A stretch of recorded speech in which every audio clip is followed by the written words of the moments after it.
back to the Bitcoin layer. Today we're going to be talking about GBTC. It's been in the headlines quite frequently as of late. It's a discount to NAV. What exactly that means? A lot of drama going on between Gemini and Genesis and Digital Currency Group. You may have seen some slander being thrown back and forth from the Winklevoss twins, or the Winklevi, as they're colloquially known, and Barry Silbert of DCG.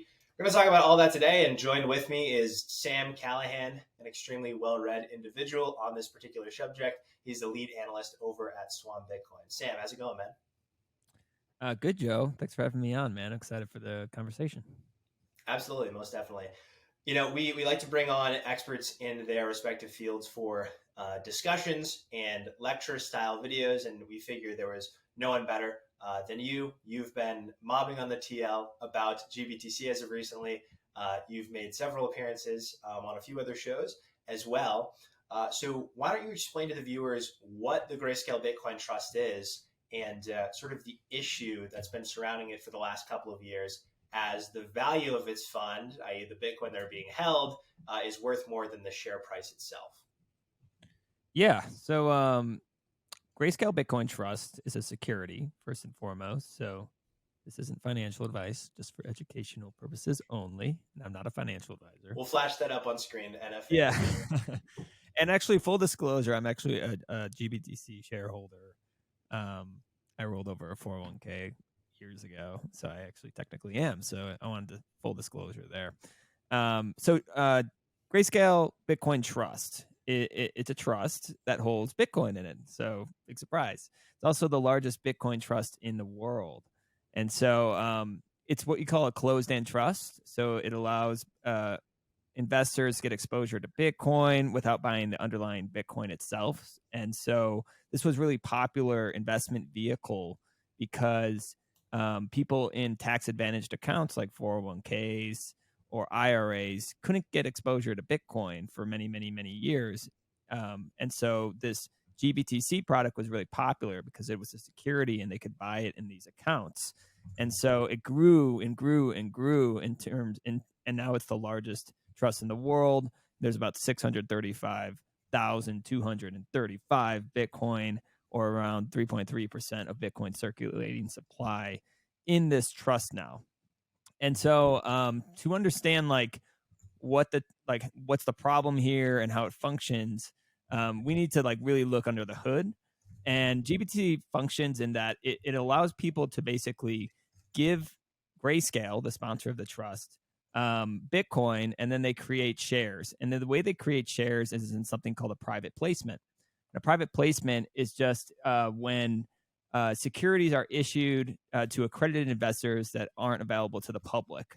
And so only accredited investors, which is just investors with $200,000 in income or $300,000 if they have with their spouse, or greater than $1 million in net worth, they could have access to these private placements. Now, part of those private placements is there's about lockup periods where they can't sell the shares for about 6 months for this particular trust. And so they give the Grayscale Bitcoin, they get issued these shares, and they have to hold on for them for 6 months. And then after the 6-month lockup period, they kind of hit the open market, and then those shares can trade.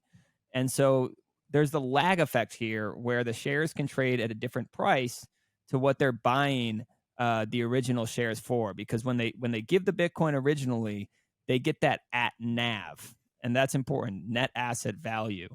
And then once the shares are unlocked, if the 6-month lockup period, the shares trade just with the open market. So the price of the shares of GBTC shares can fluctuate above and below NAV, and NAV is just called net asset value, and it's just think of it as the total amount of Bitcoin divided by the number of GBTC shares. And ideally, you'd want that NAV to be equal. You'd want the shares to be trading at a value that's equal to the underlying Bitcoin. But when it trades above it, it trades at something called a premium. And when the shares trade below it, it's trading at a discount. And today it's trading at about a 40% discount to NAV. Well said. Extremely succinct. I think our viewers got a lot out of that, because obviously GBTC has been in the headlines, but not many people know what it is or what sort of investors would want to purchase exposure to this instead of normal Bitcoin, right? And so basically, since I'm looking at the chart here, and we'll flash it up on the screen, Matt, for the editor. Since basically March of 2021, we've been in this extreme downtrend of a discount on GBTC. So GBTC has been net sold since just after we reached the first all-time high, or just before we reached the first all-time high 2 Mays ago. That sounds crazy to say. I can't help but remember, but now I can't help but forget that last year was a down only year for Bitcoin and also GBTC. We basically been in this huge downtrend for GBTC all the way to a 50% discount to net asset value. So GBTC and the parent company Grayscale and the parent company of them, DCG, they have been faced with this extreme sell pressure on GBTC, but they're basically bag holding all of the Bitcoin that they had. Is there any way that legally DCG can get rid of this Bitcoin within the fund itself in order to narrow that discount a little bit, or are they can they not do that whatsoever?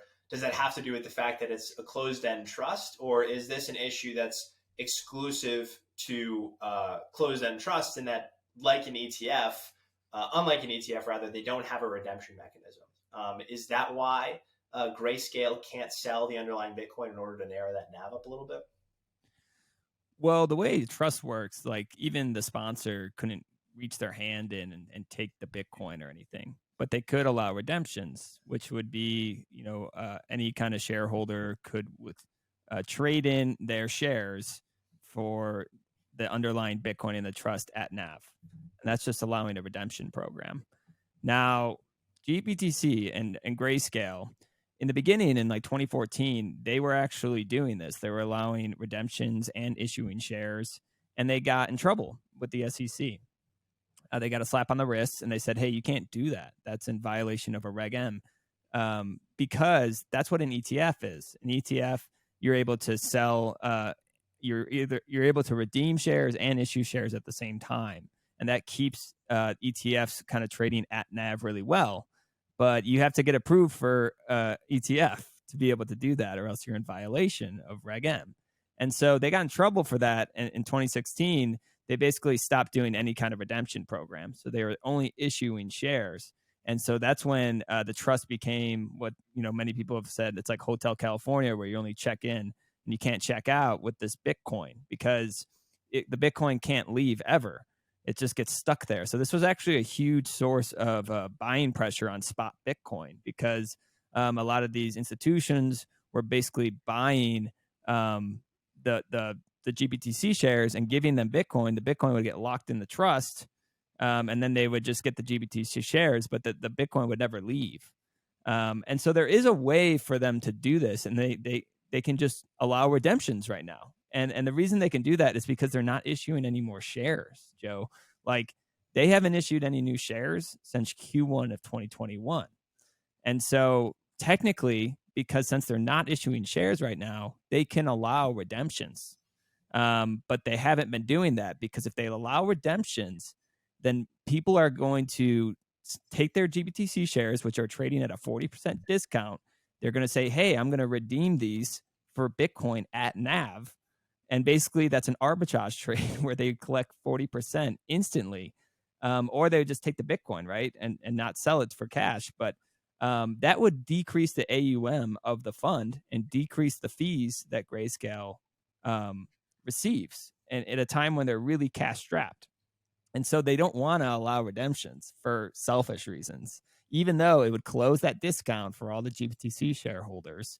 But they don't want to do that because it would take Bitcoin out of the trust, and it would kind of open up that Hotel California, and they don't want their fees to go down. So they could do it, but they're not doing it. So that's kind of why there's lawsuits going on right now. That's why there's a lot of the shareholder activism with the redeemgbtc.com from David Bailey. Because it's not right. It's the GBTC shareholders that ultimately are getting harmed by these actions. Right.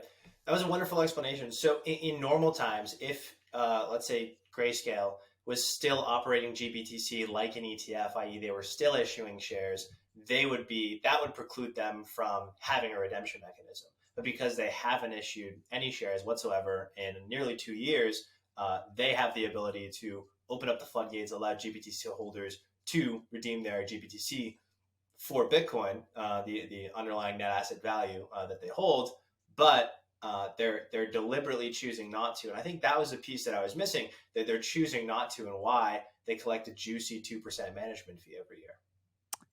Yeah, exactly. So, and this is actually the Grayscale lawyer came out yesterday, and he said, for anybody saying that we could offer redemptions right now outside of Reg M, you're obviously not an attorney because it's more complex than that, blah, blah, blah. But, you know, when I asked him and pressed him about like what complexity he's talking about, he couldn't get, he didn't give me any, response. Because it seems to me, and I'm not the only one, that they could. And that's why there's a lawsuit going on with Fir Tree, because, there's no reason, since they're not issuing shares anymore, because nobody's giving them Bitcoin anymore, because it's trading at a 40% discount. So, nobody's going to them, giving them Bitcoin and getting GBTC shares, having it illiquid for 6 months. And then when they hit the open market, they have to, they basically lose 40% instantly. So nobody's giving them Bitcoin anymore. They're not issuing any new shares. And so technically, they wouldn't be in violation of Reg M if they allowed redemptions right now. And so they've been using this as, cover to say, hey, no, we can't do this. We'd be breaking the law, blah, blah, blah. But, it doesn't seem to be true with everything I read. I'm not a lawyer, but just doesn't, it seems like it's a cop-out. Right. So in actuality, they can, but they continue at every single turn. They're saying, oh, Reg M, Reg M, Reg M, we can't convert to an ETF. And then, it sort of allows them to save face in this sort of scenario. And you have their attorney also making appeals to authority. That's my favorite. And that's generally indicative when somebody's catching on, when you're trying to ask them a genuine question, and they say, well, are you a doctor? Are you a lawyer? Are you a mathematician? It generally shows that you're on the right. So it sounds like what you've discovered and what the Regime GBTC campaign is all about. They're pretty much on the right track here. Yeah. And, this kind of gets into their ETF, the whole thing with the ETF, because they've been trying to convert this thing to an ETF for a long time. And it's important to understand why. An ETF is a better investment vehicle for a lot of reasons, basically for shareholders, because you would basically remove all these premiums and all these discounts. It tracks the underlying better. But with GBTC or Grayscale specifically, they're basically using the GBTC shareholders as hostage right now to try to get the SEC to approve their ETF proposal. And they want the ETF proposal because it's the best of both worlds for them. It would close the discount almost immediately if their ETF was approved. And it would happen in a way where Bitcoin wouldn't leave the trust. All right. So that the fees wouldn't really go down, at least for a while. Eventually, they would have to decrease the fees just because the 2% annual fee is ridiculous, and like ETF fees are much lower. But they think since they would be the only ETF on the market, then there'd be enough inflows, and that would be such a popular product that it would offset them having to reduce their annual fee rate. And so the ETF is a perfect solution for them. They think of it as a win-win. Oh, it's good for shareholders and it's good for us, because the Bitcoin stays in the trust, and we will get all these inflows. I mean, it would probably break records. It would probably, the first Bitcoin ETF would break volume records, I think, on like the first day. And it would all go to Grayscale. So they would love that. Now, here's the deal. Like, they could ask for Reg M relief right now. And Reg M relief is something where you go to the SEC, like, hey, look at this. Like, investors are getting harmed. Look at this huge discount. Just allow us to issue and redeem shares at the same time, so we could help out these shareholders, and they could redeem in kind in Bitcoin or at NAV, and it would help shareholders out. But they won't do that, because if Reg M is good for GBTC shareholders, it would close the discount. But again, that would suck Bitcoin out of the trust. And so that's why Grayscale hasn't gone the Reg M redemption or exemption route, because it would take Bitcoin out of the trust for them. And that's why you have Valkyrie Investments, who's raising their hand saying, hey, they're mismanaging the trust. We'll become the sponsor. And the first thing we're going to do is we're going to go and ask for Reg M exemption, and we're going to reduce the annual fee. And because they're trying to appeal to GBTC shareholders, because honestly, Valkyrie wants this cash cow, because this is a very, very profitable investment vehicle for the sponsor.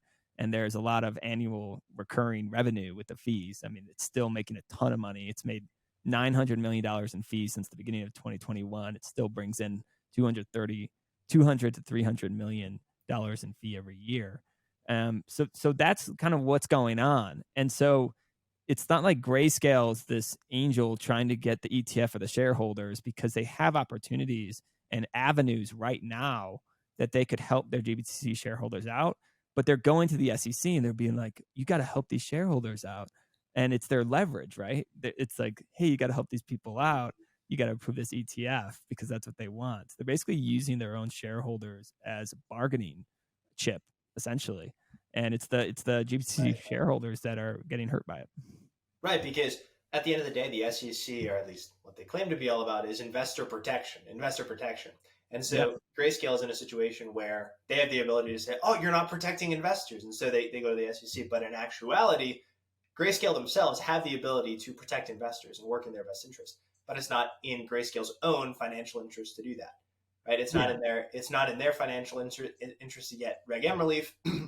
It's not in their financial interest to, since they're not issuing shares anymore, open up redemptions. But it is in their financial interest to essentially hold the shareholders hostage, not allow redemption, and then go to the SEC and opine on customer protection.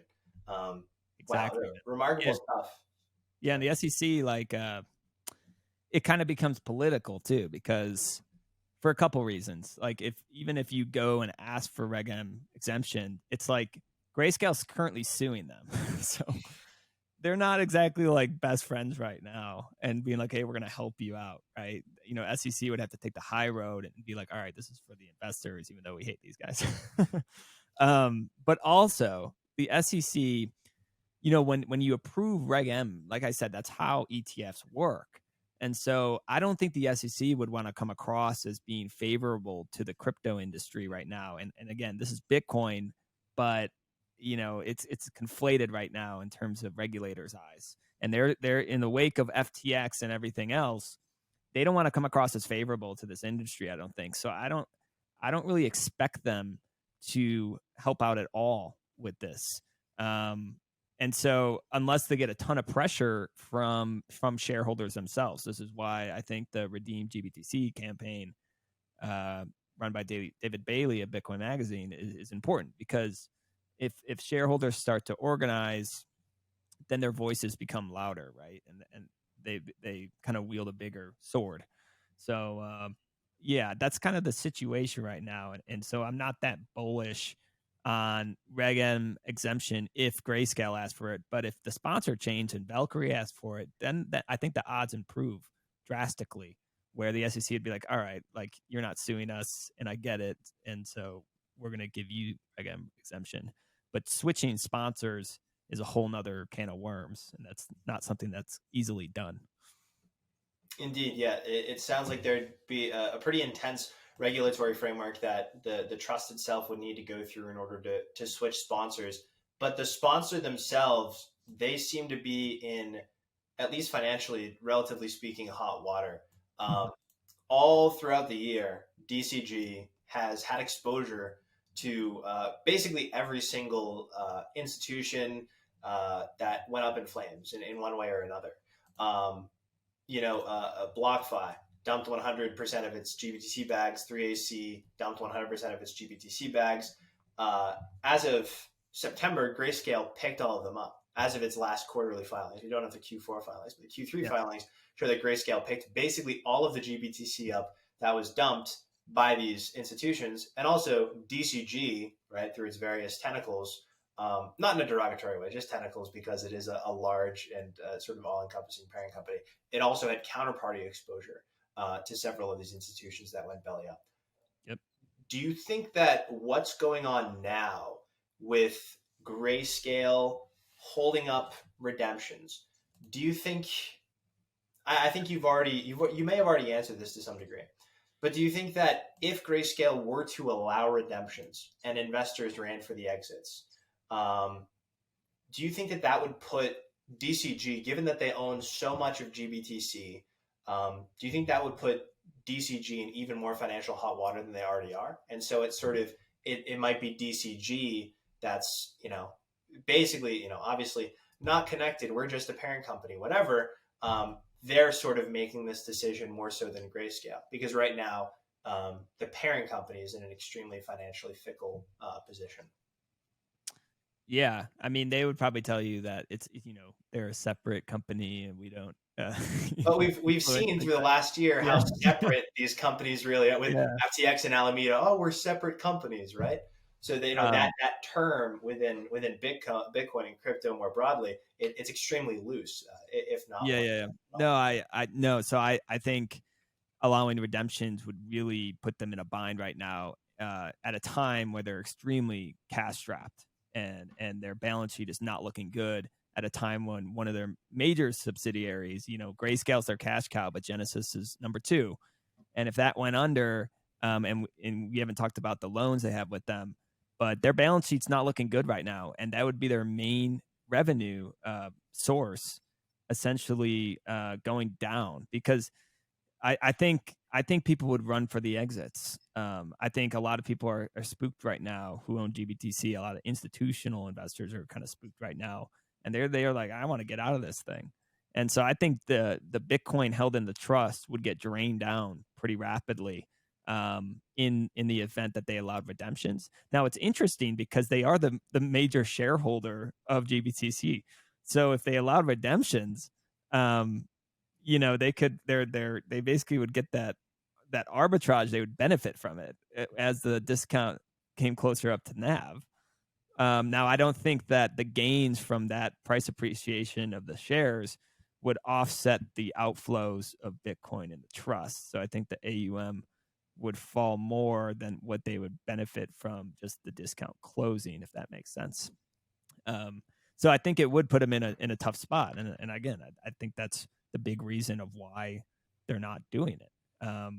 And so DCG is in a tricky spot for sure. I mean, the whole mess with Gemini and the Genesis creditors and the loans between Genesis and DCG. I mean, and apparently there's an investigation now that Barry Silbert, the CEO of DCG, denies he knows anything about. But there's also reports from Bloomberg and others that they're getting investigated for these intercompany loans between Genesis and DCG. Now, this is where the shareholders have a lot of rights. If there's any kind of criminal wrongdoing or criminal activity happening, if there's commingling of funds or something like that, you could basically say that they are in breach of trust, and the courts could get them to force to change sponsors. So that's one avenue where the sponsors could change, which is good for GBTC shareholders because, like I said, Valkyrie has said that they would offer Reg M relief, and there's a lot of other buyers that would be like, yeah, I want this GBTC trust. I mean, we're talking like big Fidelity, BlackRocks would look at this thing, and firms like Valkyrie and take it over, and I think they would run it better personally because you can't really get much worse than what Grayscale has been doing to these GBTC shareholders. So, yeah, it's just kind of a mess. It does seem like a big mess, and we'll talk about the paths forward for GBTC sort of probabilistically, whether that's obviously criminal activity, if that were to occur, and then a sponsorship change, but whether that's dissolution, just continuing to collect management fees, Occam's razor, nothing happens. We do see Reg M relief. We do see a sponsorship change. I'm curious before we talk about that though, what you've been taking a look into in regards to the intercompany loans between DCG and Genesis. Obviously, they're in heat right now with Gemini. Gemini's Earn program, was taking client funds in the Gemini platform and then lending them out to Genesis, who was then lending them out and collecting these fat spreads, lending it back to Gemini, giving it back to customers. And so after Genesis, I often get Genesis and Gemini confused. Two similar 3-syllable words that start with G. Now that Genesis is having issues and Gemini Earn has been effectively, I think as of yesterday or the day before, it's been completely discontinued. And obviously clients can't access their funds anymore. They're in heat over there, Gemini and Genesis. Yeah. What is going on with the intercompany loans between DCG and Genesis themselves? I hear there's a $1.5 billion promissory note. I've seen things about $175 million worth of unsecured lending between parties. Walk us through what's going on there. Yeah, it goes back to Genesis. Let's start with Genesis, because Genesis was the big prime broker in the industry. They were a, FINRA licensed broker dealer. Everyone used Genesis. They were kind of like the gold standard in the industry for these institutional investors to get loans. And they have 3 different products. They have Genesis Trading, Genesis Custody, and Genesis Lending. And the lending is where all these problems happen because their lending standards were just atrocious. I mean, it's unbelievable. Their underwriting of these loans. I mean, it's seriously incredible. Yeah. When people look at crypto and they say it's the future of finance, oftentimes what they're talking about is these extreme spreads, right? But often it's just unbelievable amounts of credit risk that you're incurring. People take a look at this and say it's the future of finance, but in actuality, you're just lending to the riskiest borrowers out there. And it sounds like that was Genesis's entire business model. Yeah, and they were just giving out these loans. So the way lending works, so they get funding from all different kinds of places. One of those fundings was Gemini Earn, which we'll touch on later. But they get that, and then they lend it out, and they were lending it to like Three Arrows Capital, and we were lending like $2.36 billion to them, and the collateral that they received was just a bunch of shit coins. That were just like, there were shit coins, and then there was also illiquid GBTC shares. I talked about that 6-month lockup period, and when that premium changed to a discount, the biggest shareholder was Three Arrows Capital, the hedge fund, and they bought that GBTC on leverage from Genesis. And then when they realized that the discount flipped, they basically knew, like, we are screwed in 6 months. Like, we're screwed. And they started to look around for yield wherever, and they got more USD from Genesis. And they used the GBTC that they bought on leverage as collateral for more USD. And then they turned around and they got USD from everyone. They got USD from Voyager, Celsius, BlockFi. Three Arrows Capital just like literally got, like, I think Voyager gave them like $1 billion unsecured. Like, just absolutely absurd. And then what they did was they just went to DeFi. They went to like the riskier, this was like yield farming over the summer. They found these yields that kind of matched what they were getting with the GBTC premium that no longer existed. And they kind of filled that hole, but then they were in this riskier shit. And so once it all exploded, once Terra Luna crashed, Three Arrows Capital just went belly up, and that reverberated back to Genesis. And Genesis suddenly had a $1.1 billion hole in its book. And that's when DCG, the parent company, came in and gave them, basically assumed that loss from Three Arrows Capital on their balance sheet, and then took out a $1.1 billion promissory note, which is just usually, it's just like a short-term loan usually, but this was a 10-year loan, and $1.1 billion promissory note that became an asset on Genesis books. So it filled that hole from the loss that they experienced with when Three Arrows Capital blew up. And that put DCG in kind of a more fragile state financially, right? So now they have a $1.1 billion loan with one of their subsidiaries. And so then they also, once the discount started to widen completely, like down to like 20%, what you mentioned before is DCG took out a loan from Genesis, another loan from Genesis, $575 million loan. And they turned around and they bought a bunch of GBTC shares to try to prop up that discount. And there's a rule, there's rule 144A, which means that if you are the issuer of that security, you can only sell 1% of the outstanding supply every quarter. So why that matters is because it's extremely illiquid for them. Like they can't get rid of that position anytime soon. It's very slow going. It's a rule for any kind of securities laws. It's rule 144A, where they can't sell more than 1% of the outstanding supply. And so they suddenly took all these loans and then put them in very illiquid and like a long-term 10-year loan. And so it became a maturity issue in terms of insolvency, because then what happened was FTX blew up. And Genesis also got hit by FTX because, like you said, Genesis had its hands in every single blow up. And so when FTX blew up after that, that was like the final nail in the coffin. They had already been bailed out over $1 billion from their parent company. DCG is looking around, it's like, I don't have any more cash to bail you out. Like, you're, whatever. And then FTX goes down and Genesis, suddenly people start to get freaked out and their customers start to withdraw. They start to get a bank run.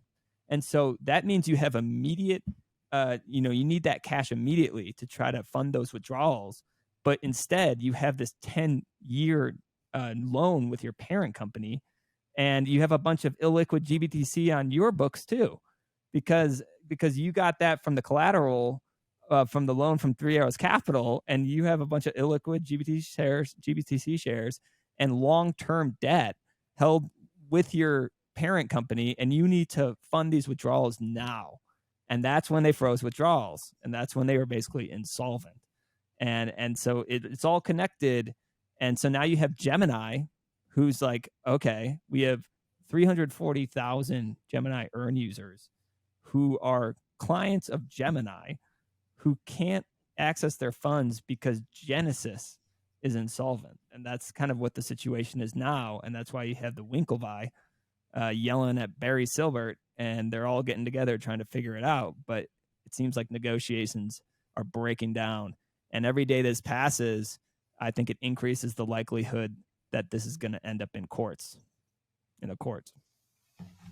It does seem like it's going to end up in a court. It seems every single morning I'm waking up to a new tweet from Cameron Winklevoss, where it's a 4-image thread where he goes into different analogies about how awful of a man Barry Silbert is, et cetera, et cetera. Yeah, he's pretty colorful with his language, honestly.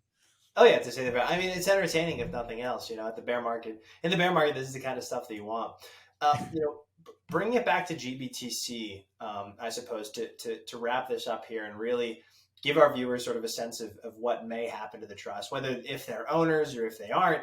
Obviously, again, flash the not financial advice on the screen, Matt. We're not telling you to go out, pick up some GBTC and bet on that redemption. It's not what we're telling you to do. We're going to walk through some of the probabilities for GBTC heading forward. So David Bailey, we want to have him on the show. He's an extremely busy guy right now, understandably so, has created the Redeem GBTC campaign. And as of right now, if I'm not mistaken, Sam, they have over 25% or 30% of GBTC holders that have signed that. Yeah, he said closer to 30 now. Yeah, it's remarkable, and exactly like you said, that the more signatories that they have in that campaign, that obviously they have more weight behind them to go to the SEC or Grayscale and get this figured out and get more favorable conditions for shareholders. But in my mind, I wrote a little while back in November, and just off the top of my mind, I put these scenarios out there in a tweet. I wrote scenarios: 1, collect management fees until ETF conversion, right? Sort of Occam's razor. Grayscale is obviously in heat with the SEC to get that ETF converted right now. Or dissolution of the trust, which doesn't seem like it's going to happen now. Or buyout from a JP Morgan, a Fidelity, a BlackRock, any of these other entities who've expressed interest. And as of right now, now being on this podcast with you, I've also just learned about 2 other potential paths. One being Reg M relief, and the other being since GBTC hasn't issued any new shares in ages, they could simply allow redemptions to occur, but that would be unfavorable for them. What do you feel probabilistically is the path moving forward for GBTC out of all of those possible scenarios that I just listed, or potentially some that you may have? What do you think the path forward looks like for the fund? Well, or the trust, I should say. They're not a fund yet. They want to be. Yeah. I'd say it could happen in kind of stages. I think we'll probably enter the stage where DCG will try to raise cash in a lot of different ways. I think you'll start to see them sell off their venture portfolio, whatever they can get for CoinDesk and Foundry and these other, if there's any value there, they'll try to raise some cash. They could sell like part ownership in the trust if they wanted to, like a BlackRock or Fidelity. I've heard rumors of them shopping that around, because you got to understand, if they sold the whole trust, I mean, it's their main cash cow. Like, it would basically end DCG if they sold it. So I don't, it's not exactly what they would want to do, I don't think. And so I see just this period where they try to raise cash. They could try to raise debt, but they have a ton of debt already on their balance sheet, and they tried to do it, didn't really go over that well. But maybe they were trying to do it at a too high valuation. When they rose funds last time, they got valued at $10 billion, and I think you'd have to cut that dramatically because that was at the top of the bull market. And so I think you'll have this period where they'll try their best to kind of hold things on. I think you can be really critical of DCG for three reasons. One is that the fee's ridiculously high. They haven't changed it at all. They haven't allowed redemptions, and then they allowed all of this leverage through their own subsidiary Genesis. They pumped in all this leverage into this trade, this GBTC trade, which added a bunch of fragility to the system. Having said that, I actually sympathize with their case for an ETF, and that's coming in like January or February, I think. And it's not like a non-zero chance they don't win that. It's absolutely ridiculous that the SEC approved futures-based ETFs that are cash settled and haven't allowed a spot Bitcoin ETF. There's actually a rule where you can't treat two separate investment products that have the underline's the same asset. You can't treat them differently. That's what they're doing. They're denied a spot ETF, and they approved a futures one. And so it's a scenario that people aren't really talking about, but it's not like they don't have a good case. And the SEC, and they have like all these like comment letters from GBTC shareholders, like 99.9% of these comment letters are in support of the conversion to an ETN. Obviously, they want the discount to close. But, it's just all these reasons for why they won't allow a spot Bitcoin ETF makes no sense that they approved a futures-based ETF, because futures contracts are inherently more expensive to manage. They don't track the underlying spot price as well as a spot Bitcoin ETF, because it's just like a derivative on top of it. And then it's more subject to price manipulation. And so their whole reason for not allowing this is because of manipulation of the spot Bitcoin market. And you could look around now with FTX and be like, wow, they had a good case. But you approved a futures ETF, which tracks the underlying spot Bitcoin market that you say is manipulated. And so, Fidelity performed a lead lag analysis that basically looked at the price movements of the Bitcoin futures market versus the spot market. And they found that the CME Bitcoin's futures market leads the spot Bitcoin market. And what that means is that if you are going to manipulate the Bitcoin market, you're better off doing it in the futures and the spot. And so just recently, the SEC sent back their response to Grayscale.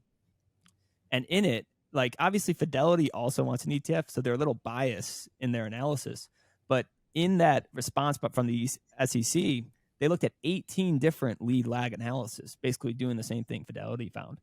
And they basically said it was inconclusive, which is, if it wasn't questionable, they would have said, look, they're wrong, Fidelity's wrong. But obviously they found at least some of those 18 studies found exactly what Fidelity found, right? But they're not like saying it. And even SEC Commissioner Hester Pierce has said it's almost legendary that they're not allowing the spot Bitcoin ETF. The reasons for resistance are difficult to understand. And she was quoted as saying that because it makes no fucking sense. And so a potential outcome is that Grayscale actually gets what they want. Okay, and that's what nobody's talking about. They'll actually win the case against the SEC and get the GBTC converted to a spot Bitcoin ETF. Now, I think the most likely scenario is that they're removed as a sponsor, and it gets changed to a new sponsor. And there's a lot of different reasons for that. I mean, it could happen because we have the Redeem GBTC campaign going on, and there's a lot of interesting things with that. Like, because it's a Delaware trust, state security regulators are saying that there are some avenues where they could basically overcome the trust language and push for shareholder votes on certain things, even if in the charter, in the trust charter, it says, it's very strict. Basically, shareholders don't have many rights at all when it comes to changing management or changing sponsors. It doesn't matter what they vote on, what majority, as it's written in the trust. But these state security regulators can basically overrule if they think that enough investors were harmed.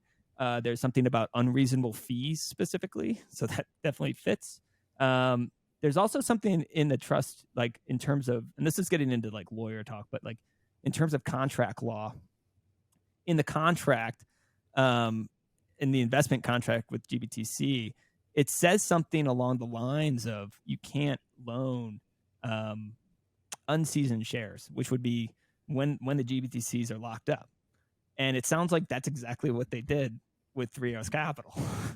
So that's another, if they can prove mismanagement of the trust, then they could basically justify a new sponsor.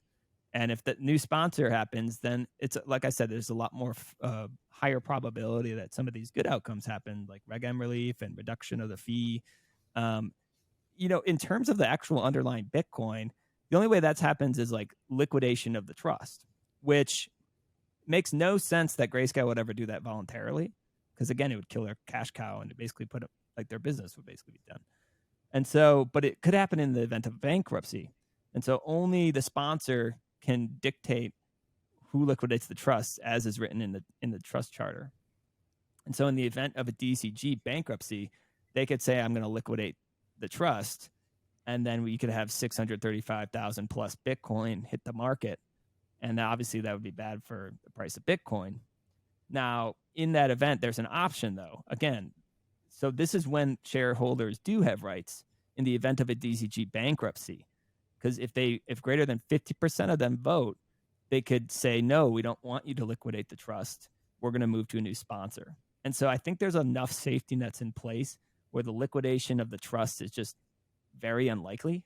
And now that there's organization around the shareholders, we have 30% already in this Redeem GBTC campaign, and it's rising pretty rapidly. If we get 50% there, I mean, it's not very hard to imagine like they'll all vote for not liquidating the trust, and it just goes to a new sponsor in the event of a DCG bankruptcy. And so I think these investigations are interesting. If there's any kind of wrongdoing, again, that would be a change of sponsors. So there's a lot of different ways that there could be a new sponsor for GBTC, which I think would be a positive outcome for GBTC shareholders. So that's kind of my most likely scenario, I think, or highest probability outcome of how this thing resolves. Yeah, I think so. Well said. Well said. So there's a court case to be had against the SEC for creating a vehicle that allows more readily for price manipulation of Bitcoin. Yeah. But disallowing another one with the reasoning that it will manipulate Bitcoin's price. So there's a case against the SEC, mainly due to an ETF conversion, but there are also more, and perhaps more likely cases in state legislature, but also in shareholder organization that could eventually lead to a new sponsor, which most likely Valkyrie, who would offer better terms for shareholders' rights, and Reg M relief. Yeah. The one thing we I don't like. Could we just touch on Gemini real quick? Of course. Like, before I go, I don't want to come across like they're like good guys in all this, because I think that they are at fault for this mess equally for offering this product. They created this product, yeah. Yeah, the Gemini Earn product. I mean, but today Nuxo just got raided by Bulgarian authorities for potentially some criminal operation, right? And they were a crypto lending firm. And just last month, they were saying, oh, we're going to leave the U.S. because of our interest-bearing accounts. And I think the reason being is because they started poking around. And obviously, if there's even worse shady stuff going on, but they didn't want to deal with regulators. And it's because of BlockFi paid $100 million settlement with the SEC because their BlockFi interest accounts were deemed unregistered securities. Okay. And that looks exactly like the Gemini Earn program. And that looks exactly like the Nuxo. I think the SEC just hasn't gotten there yet. Right. And so the reason why you're seeing Cameron Winklevoss really start to get public about this and really start to get angry that they're not making progress for this negotiation is because a class action lawsuit happened a couple of weeks ago that are basically accusing them of fraud and basically listing unregistered securities via their Gemini Earn program. And they're starting to feel the heat, and they see $100 million settlement that BlockFi had to pay, and they're wondering, oh man, bear market, like we can't handle that right now. And so they're like, we got to get this done fast. We got to get negotiations going. This is bullshit. And they're starting to feel the fire every single day that goes by. Just imagine what their client services team has to deal with 340,000 Gemini Earn customers who can't access their fund. I mean, they're getting blown up every freaking day this goes by. And so they're starting to feel the pressure. Now, when they offered that Gemini Earn program, it's crazy because they didn't even make money on it. They made like $1 to $3 million total. It was just a user acquisition strategy. So they put on all this risk and risked all their customers' funds, $900 million. And now it's completely lost. They didn't even make money off this product.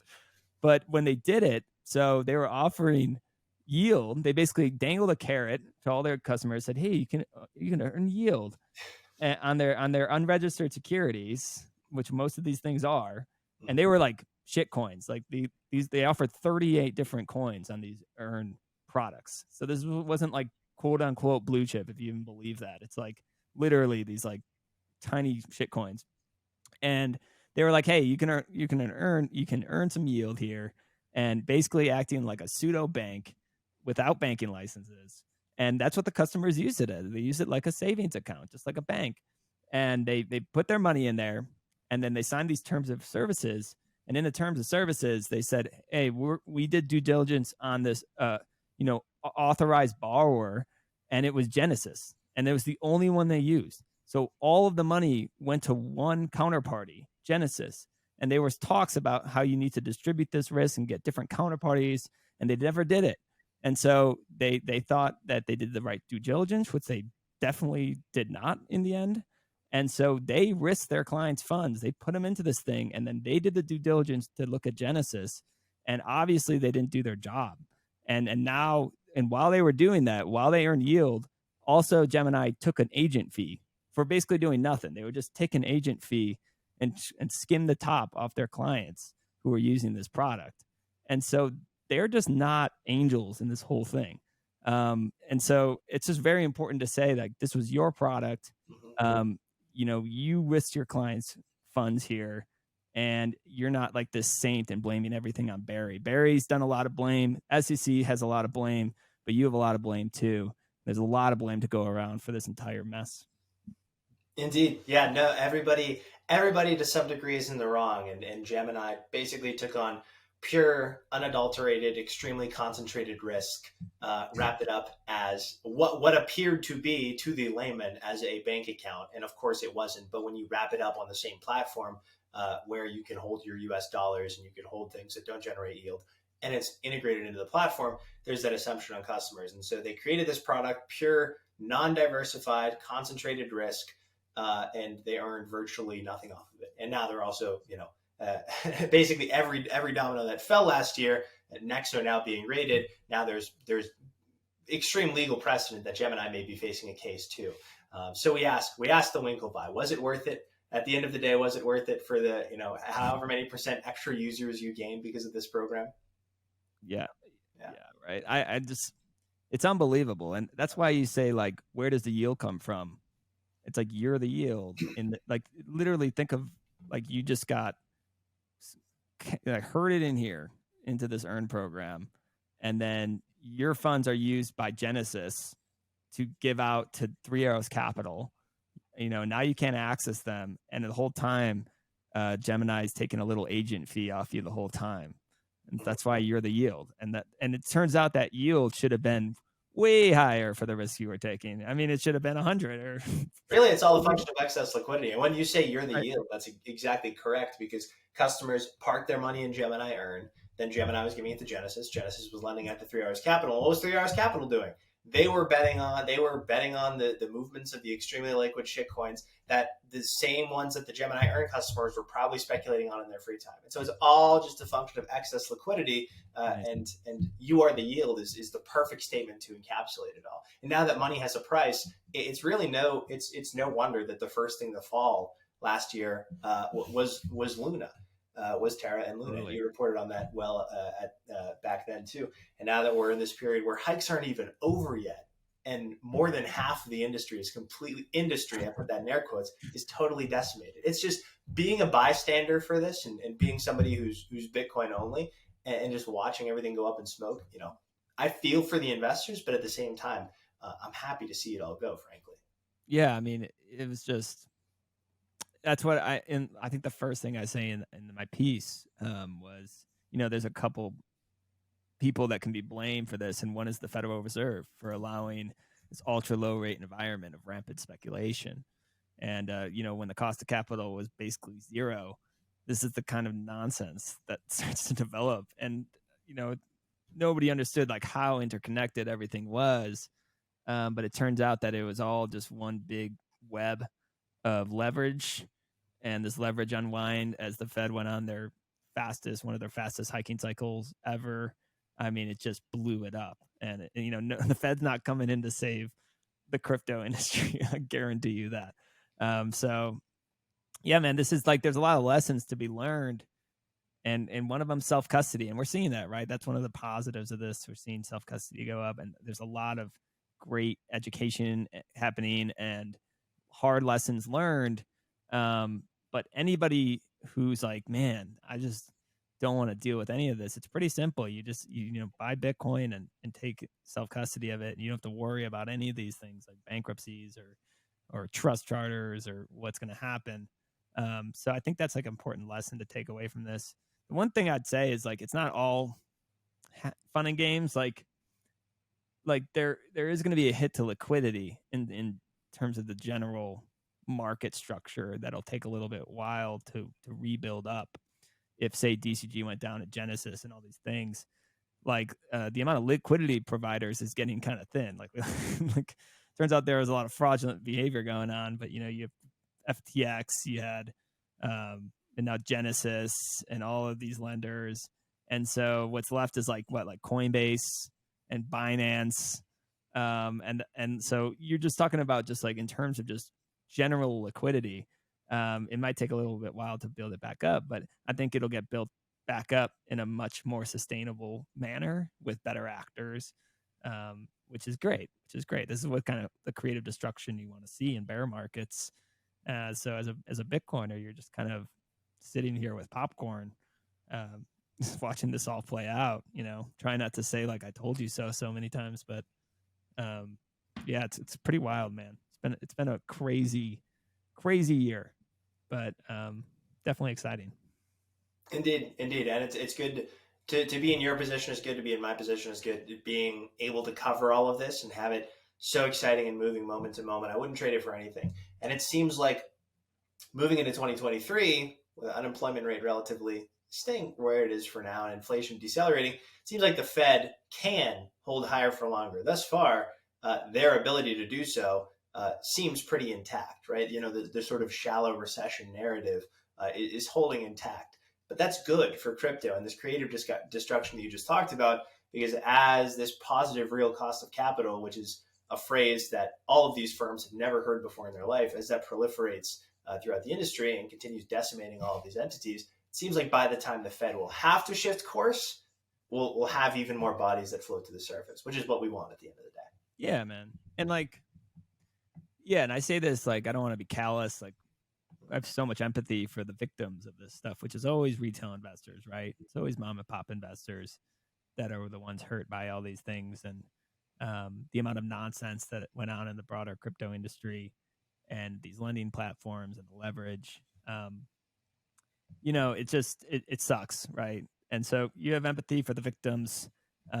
Hopefully they don't conflate Bitcoin with crypto, and they maybe go back to first principles and start learning and educating themselves about risks, about what Bitcoin is and why it's different. That's the hope, right? And so you're just kind of here to educate them on what's going on, talk to them about the options and how this might play out, and then educate them on Bitcoin versus crypto. And that's kind of what my focus has been on. And you've been doing it extremely well. Before we get you out of here, Sam, this was a great rip, man. We went super long, but I'm happy that we did. Let people know where they can find you at the Daily Bitcoiner and on Twitter. Yeah, so I'm on Twitter for the most part. So at Sam Callahan, SamCallah. I'm the lead analyst with Swan, and I work at Swan's like a Bitcoin financial services company, and I work with our Swan private team mostly. So that's for our high net worth individuals and entities, ones that are a little more sophisticated that have different needs than a regular retail investor. So if you're interested in hearing that, I read a lot of the research for that comes out monthly and biweekly. And so if you're interested, just DM me. I can share you some of that research and talk to you about the Swan private service, more of a concierge white glove service. And then the Daily Bitcoiner I write, but I'm actually tomorrow is my last day writing that. I'm getting I'm taking over Swan Signal, the podcast hosting from Brady, and I'm giving up the Daily Bitcoiner. So I've been writing that for a while, but it's going to be in good hands, and I'm going to be taking over the Swan Signal podcast. So you can see me starting to do that in a couple weeks, where we'll just have guests like you and more macro focus show, and I'm excited to start that up. I love it, man. Good stuff. Yeah, I saw that a few days ago, the announcement. Congratulations, man. That's awesome. Thanks, dude. Yeah, for sure. All right. Well, that concludes it over here for today. Thanks for stopping by at the Bitcoin Layer. The Bitcoin Layer is sponsored by Voltage, enterprise grade provider of Bitcoin and Lightning infrastructure. Visit voltage.cloud today. Spin up a node. Sam, thanks again. Thanks, man. Appreciate it.